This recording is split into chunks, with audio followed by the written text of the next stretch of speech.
Okay, so I'll just quick recap for Thursday. Can you all see what I'm doing here? Yeah? Generally, the sort of the weak defense would be just gripping his hands, either gable grip with fingers like this. So if you do a grip or and that's fairly easy to break. You would just use one arm in as a bar and do this, like that, and then you go this. To do the armbar properly, you really should be getting the thumb pointing up, because if you point the thumb, it tends to rotate the elbow, and the elbow is the point you want to hyperextend. His elbow is kind of up there, so I need to just adjust a bit. See, I lift my hip up a bit, and then we're here, okay? So, just quick one-on-one on the elbow. A good way to defend is when he does a rear naked choke style. One hand into the crook, holding his bicep, and he bends this, and ideally he wants this arm underneath my hamstring. Remember this, you'll need to use this, okay, because we're going to look at his side of the coin in a minute, but I want to get you up to speed on the armbar. And this is much harder, because if I just bend back, I can't do this. If I put this in, I can't do that. So a nice cheeky way to break this one, to go here, and go here, and then we can bring that out, like that. Okay, I taught this on Thursday. I do have a video if you want to refer to it. I haven't posted it yet, but don't worry about this too much. But remember this configuration, because you'll need to use this in a minute. Finally, there's one I taught where you go over here, grab the leg, he sits up, and then you push the leg, and then you push it. So 3 variations of trying to extract the arm. Right, now we're going to look at the other side of the coin. Escape. Sorry, sit in there.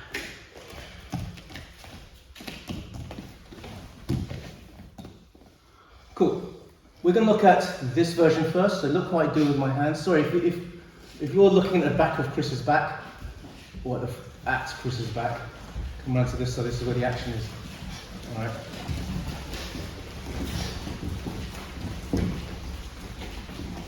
I'll spin around anyway. I'll rotate anyway. But so this is new to you. This is the configuration. If I just leave my arm here, he's obviously going to pull it back and get the armbar and ouch tap. Okay, we're going to look at that later. For now, as soon as you feel on the threat, like shit. Okay, and this hand ideally wants to go underneath, fingers in. You see how my palm is pointing up on this hamstring? Now, if he pulls back with all the strength, I've got a bit of resistance. I can buy myself time. If you can't get, say he straightens his leg and just jams it right through like this, I can't get it underneath, you can go over the top. This is not as strong, but this is a possibility. It's better than nothing. But generally they don't have their legs straight. They sort of focus so much on this, they're here like this. Now, what we want to do is get to my knees. So bear in mind, he is going to pull, he's going to be tugging, all right, like this. If I just get to my knees from here, this is about as far as I'm going to get. And then he's going to, it doesn't stop him pulling and tugging, he'll eventually get that free and he'll still do an arm from here. So that ideally I want to get my knees. What I want to do is use a bit of momentum. And there's 2 schools of thoughts. There's the swing the legs version. Okay, so keep pulling here. So, and I keep doing this until I'm here, and then I get to here. Now I'm going to scissor my legs, and now we're in this position here. You want to jam your knee under his spine. So now if he pulls, and he extends his legs, I've got weight on them. My head is right over his head. And in theory, because his legs are static, we just pull my leg out. And then we're here. Alright, so that's the leg swing version. I'll just quickly repeat that. Protect, hide the hand so you can buy yourself time. He's going to keep pulling and just create a bit of tension. That's what they'll be doing. So you want to get used to this tension. Don't be too inert when partners are right. We're going to swing one way, then the back, and then here. This is the crucial bit where you might lose it. So scissor the legs.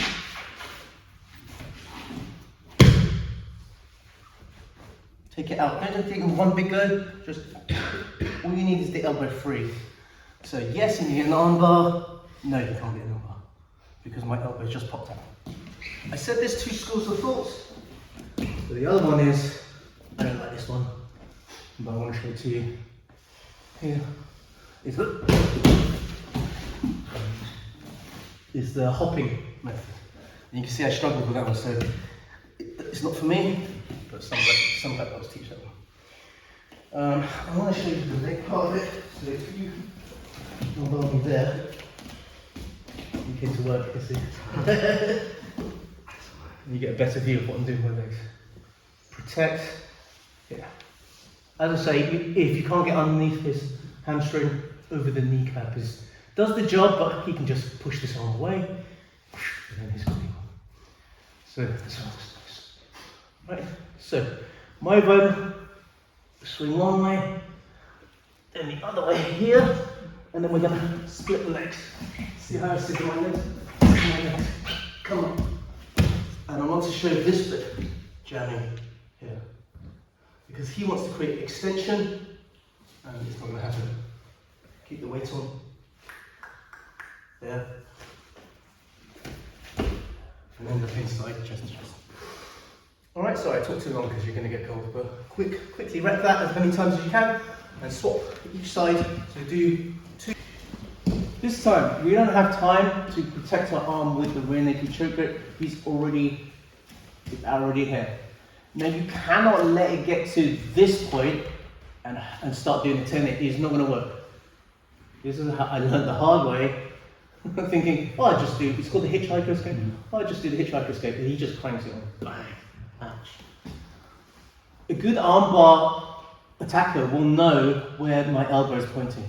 So even if I start bending my arm, he's going to push the arm in a different direction. All right, but there's a limit to how far where the fulcrum is. Because when you start walking, now my elbow's pointing more or less to the ceiling, he can't put his hips around there. He has to fight to get my elbow pointing back down here. Because that's the theory. That's the theory of why you're doing this hitchhiker walk.